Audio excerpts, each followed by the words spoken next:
Chapter 8. The Synergy. Friday morning was a blurred JPEG.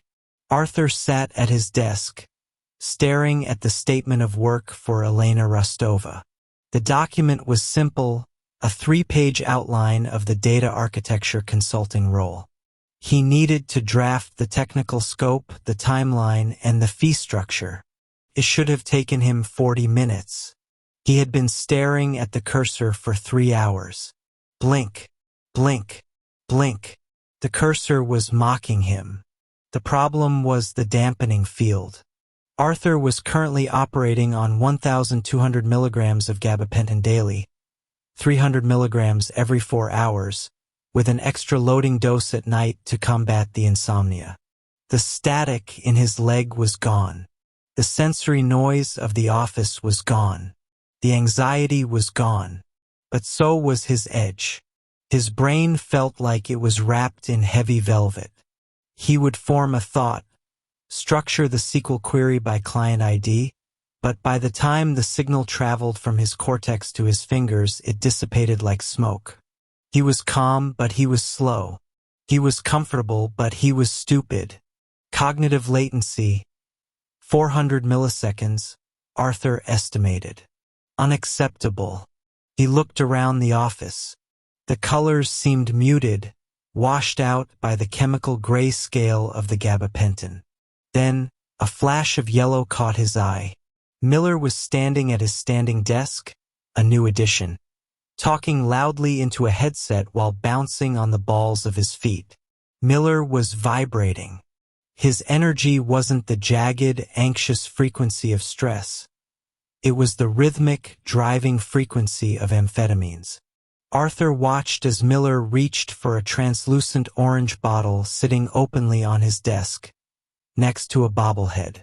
Miller shook one blue pill into his hand, dry swallowed it, and washed it down with a Monster Energy drink.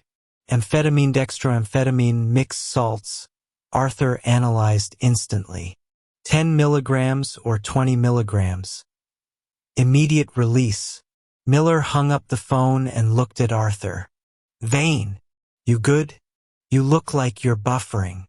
Just processing the scope, Arthur said. His voice was slow, syrupy. Well, speed it up, buddy. Elena called twice. She wants the draft by 2 p.m. Miller tapped his watch. I gotta run to the client site for a lunch meeting. Hold down the fort. Miller grabbed his coat. He grabbed his keys. He grabbed his phone. He left the orange bottle on the desk. Arthur waited. He watched Miller exit the main doors. He watched the elevator lights descend. He looked at the bottle. He checked the room. Cheryl was in the break room. The other drones were wearing noise-canceling headphones. Arthur stood up. He didn't feel a rush of adrenaline. The gabapentin suppressed that. He felt only a cold, logical necessity. Problem: processing speed insufficient.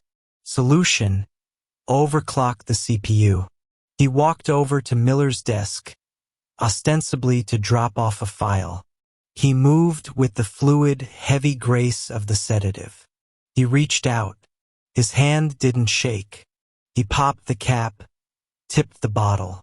2 blue pills fell into his palm. He recapped the bottle and slid the pills into his pocket in one motion. Total elapsed time: 4 seconds. He walked back to his desk. He sat down. He looked at the pills in his hand. They were small, blue, scored down the middle. Generic Adderall. 10 milligrams.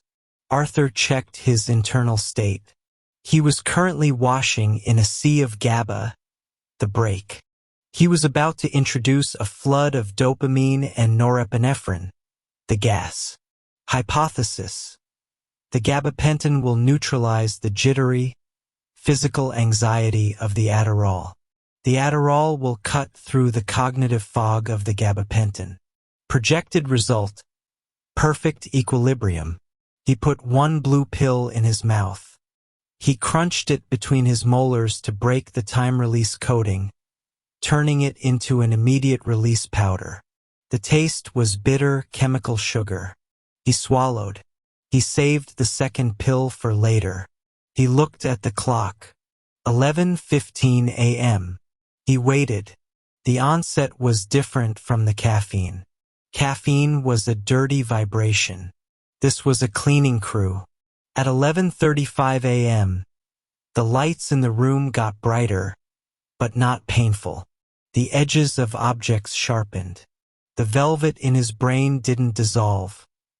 It tightened. Suddenly, the cursor wasn't mocking him.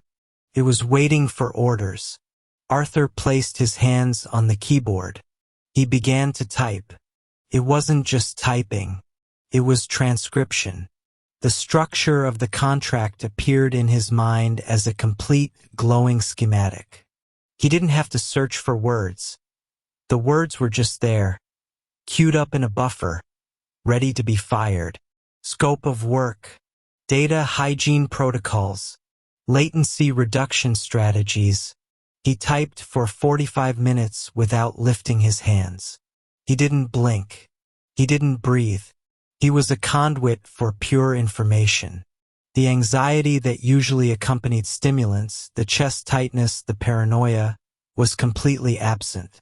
The gabapentin was holding the line, keeping his body loose and relaxed, while the Adderall turned his mind into a diamond drill. He felt cool. He felt dangerous. He felt like a god. This, Arthur thought, watching the pages fill with perfect, high-level corporate prose, is the optimal state. He finished the draft at 12:30 p.m. It was a masterpiece. It was aggressive, intelligent, and priced 20% higher than he had originally planned. He hit send. He leaned back in his chair. He felt a profound sense of peace. He looked at Cheryl across the aisle. She was eating a salad. The sound of the crunching lettuce was loud, but Arthur found it fascinating. He analyzed the frequency. He isolated it. He deleted it. He checked his watch to log the data for his spreadsheet. His smartwatch screen lit up. Heart rate alert. 135 BPM. Resting. Arthur stared at the number. 135. That was a sprint. That was a panic attack. That was the cardiovascular system screaming for help. He put his hand to his chest. He couldn't feel it pounding. The gabapentin had numbed the sensation of the palpitations. His heart was hammering against his ribs, trying to explode, but his brain felt like it was floating in a cool swimming pool. Data discrepancy, Arthur noted calmly. Hardware stress critical. Software operating at peak efficiency. He dismissed the alert on the watch. He looked at the second blue pill sitting on his desk. The Elena contract was done, but the day wasn't over. There were more files to optimize. There was more life to hack. Arthur Vane smiled. It was a terrifying smile. Wide, unblinking, and completely empty. Acceptable variance, he whispered. He put the second blue pill in his pocket, stood up, and walked toward the break room to get more coffee. The machine was running hot, but it was running fast, and Arthur had no intention of slowing down.